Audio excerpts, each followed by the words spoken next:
just last week, Google announced that they've put cuDF in the cloud and accelerate Pandas. Pandas is the most popular data science library in the world. Many of you in here probably already use Pandas. It's used by 10 million data scientists in the world. Downloaded 170 million times each month. It is the Excel, it is the spreadsheet of data scientists. Well, with just one click, you can now use Pandas in Colab, which is Google's cloud data centers platform, accelerated by cuDF. The speed up is really incredible. Let's take a look.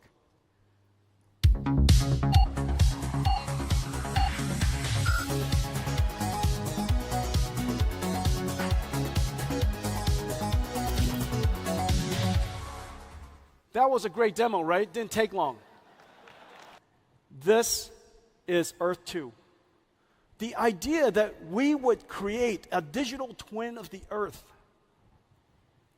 that we would go and simulate the Earth so that we could predict the future of our planet to better avert disasters or better understand the impact of climate change so that we can adapt better, so that we could change our habits now.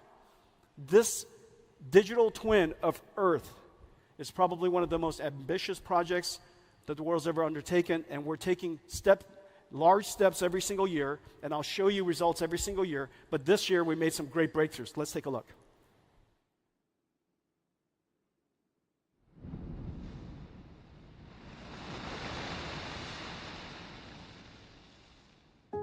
On Monday, the storm will veer north again and approach Taiwan.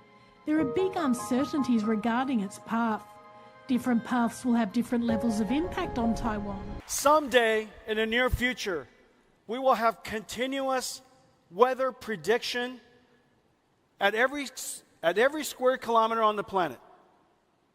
You will always know what the climate's going to be. You will always know.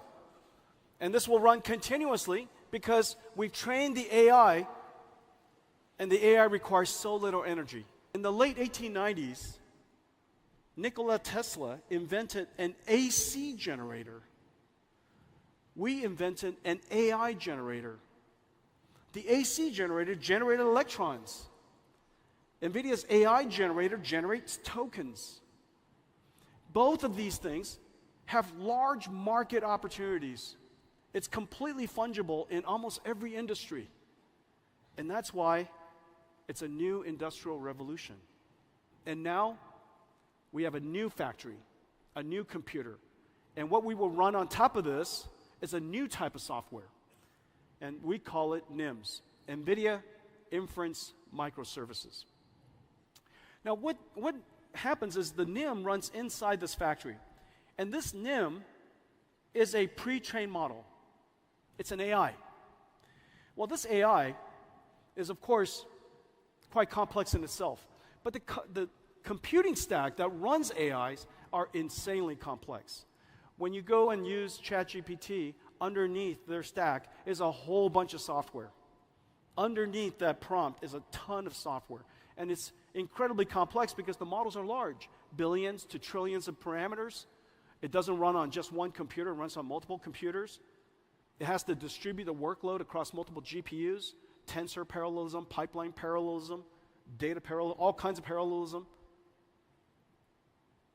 expert parallelism, all kinds of parallelism, distributing the workload across multiple GPUs, processing it as fast as possible, because if you are in a factory, if you run a factory, your throughput directly correlates to your revenues. Your throughput directly correlates to quality of service. And your throughput directly correlates to the number of people who can use your service. We are now in a world where data center throughput, utilization, is vitally important. It was important in the past, but not vitally important. It was important in the past, but people don't measure it. Today, every parameter is measured. Start time, uptime, utilization, throughput, idle time, you name it. Because it's a factory. When something is a factory, its operations directly correlate to the financial performance of the company. And so we realized that this is incredibly complex for most companies to do. So what we did was we created this AI in a box. and it contains an incredible amount of software. Inside this container is CUDA, cuDNN, TensorRT, Triton for inference services. It is cloud native so that you could auto scale in a Kubernetes environment. It has management services and hooks so that you can monitor your AIs. It has common APIs, standard APIs, so that you could literally chat with this box. We now have the ability to create large language models and pre-trained models of all kinds.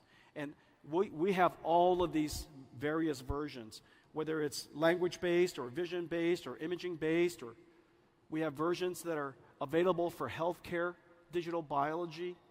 We have versions that are digital humans that I'll talk to you about.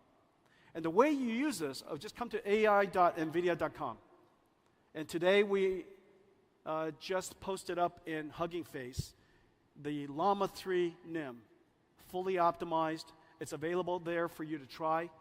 And you can even take it with you. It's available to you for free.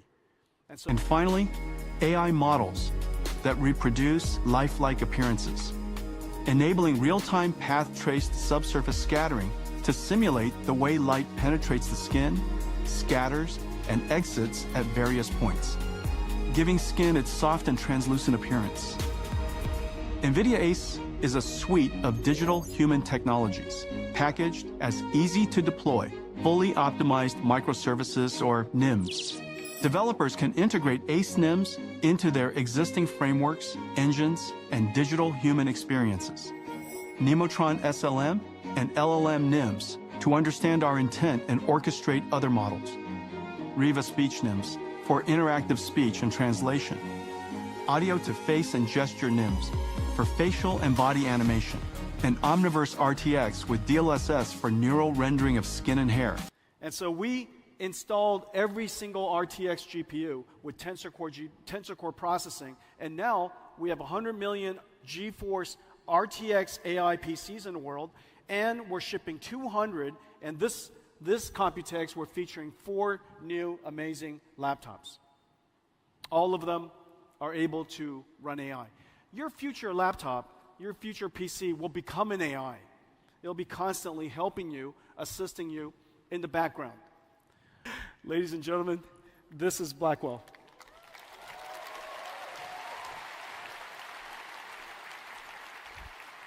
Blackwell is in production. Incredible amounts of technology. This is our production board. This is the most complex, highest performance computer the world's ever made. This is the gray CPU. And these are, you could see each one of these Blackwell dies, 2 of them connected together. You see that? It is the largest die, the largest chip the world makes. And then we connect 2 of them together with a 10 terabyte per second link. So this is a DGX Blackwell. This is air-cooled, has 8 of these GPUs inside. Look at the size of the heat sinks on these GPUs. About 15 kilowatts, 15,000 watts, and completely air-cooled. This version supports x86, and it goes into the infrastructure that we've been shipping hoppers into. However, if you would like to have liquid cooling, we have a new system, and this new system is based on this board, and we call it MGX for modular. And this modular system, you won't be able to see this. Can they see this? Can you see this? You can? Are you? Okay. I say. And so this is the MGX system, and here's the 2 Blackwell boards. So this one node has 4 Blackwell chips. These 4 Blackwell chips, this is liquid cooled. 9 of them, 72 of these GPUs are then connected together with a new NVLink. This is NVLink switch 5th generation. And the NVLink switch is a technology miracle. This is the most advanced switch the world's ever made. The data rate is insane. And these switches connect every single one of these Blackwells to each other, so that we have one giant 72 GPU Blackwell. Well, the benefit of this is that in one domain, one GPU domain, this now looks like one GPU. This one GPU has 72 versus the last generation of 8, so we increased it by 9 times. The amount of bandwidth we've increased by 18 times. The AI flops we've increased by 45 times, and yet the amount of power is only 10 times. This is 100 kilowatts, and that is 10 kilowatts. This is one GPU. Ladies and gentlemen, DGX GPU. You know?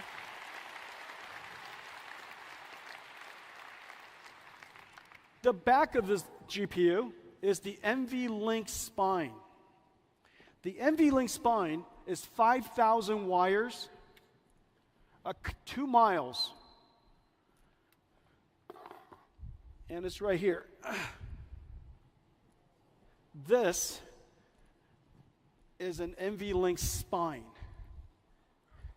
and it connects 72 GPUs to each other. This is an electrical mechanical miracle. The transceivers makes it possible for us to drive the entire length in copper. And as a result, this switch, the NVLink switch, driving the NVLink spine in copper, makes it possible for us to save 20 kilowatts in one rack. 20 kilowatts could now be used for processing. Just an incredible achievement. So we have code names in our company, and we try to keep them very secret. Oftentimes, most of the employees don't even know. But our next generation platform is called Rubin. The Rubin platform, I'm not going to spend much time on it. I know what's going to happen. You're going to take pictures of it, and you're going to go look at the fine prints, and feel free to do that. So we have the Rubin platform, and 1 year later, we have the Rubin Ultra platform. All of these chips that I'm showing you here are all in full development, 100% of them. And the rhythm is 1 year at the limits of technology, all 100% architecturally compatible. So this is basically what NVIDIA is building. A robotic factory is designed with 3 computers. Train the AI on NVIDIA AI. You have the robot running on the PLC systems for orchestrating the factories, and then you, of course, simulate everything inside Omniverse. Well, the robotic arm and the robotic AMRs are also the same way, 3 computer systems. The difference is the 2 Omniverses will come together. So they'll share one virtual space. When they share one virtual space, that robotic arm will become inside the robotic factory. And again, three computers, and we provide the computer, the acceleration layers, and pre-trained AI models. I think we have some robots that we'd like to welcome. Here we go. About my size.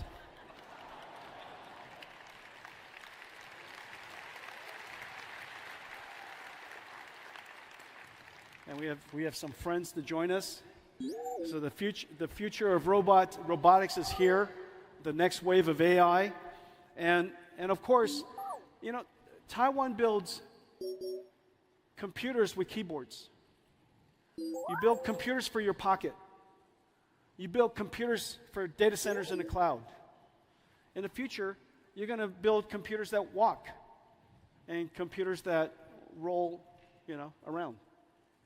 And so these are all just computers. And as it turns out, the technology is very similar to the technology of building all of the other computers that you already built today. So this is going to be a really extraordinary journey for us.